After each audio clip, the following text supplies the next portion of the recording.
Aleykümselam, hoş geldiniz. Merhaba hocam, sağ olun, teşekkür ederim. Hocam ben bu yardımı Gazze'ye bağışlamak istiyorum. Bir haftalık kazancımdır. Allah razı olsun. Siz de inşallah yerine ulaştırırsınız.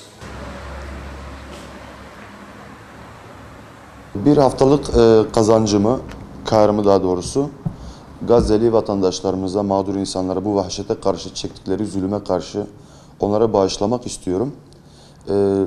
Kıymetli vatandaşlarımızın, meslektaşlarımızın da buna kayıtsız kalmasını istemiyorum. Kimin elinden ne geldiyse duyarlı olalım bu konuda. Gerçekten orada çok mağdurlar, çok yani kötü bir vahşet altında yaşıyorlar. Yani bütün imkansızlıkları görüyorlar, yaşıyorlar. Lütfen bunun devamı gelsin. Ben kendimce nacizane bir şeyler yapmak istedim.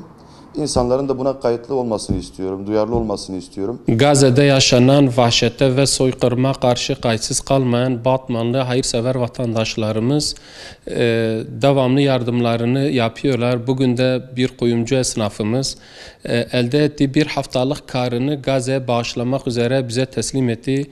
Allah hayrını kabul etsin. Bu yardımların devam etmesini istiyoruz. Tüm Batman'daki esnaflarımıza örneklik teşkil etmesini istiyoruz. Çünkü şu anda orada hakikaten büyük bir vahşet yaşanıyor ve oradaki insanların ihtiyaçları var. Bizim de bu konuda bu ihtiyaçları karşılamamız gerekiyor. Şimdiden hayırseverlerimizin yapacağı yardımlardan dolayı kendilerinden Allah razı olsun.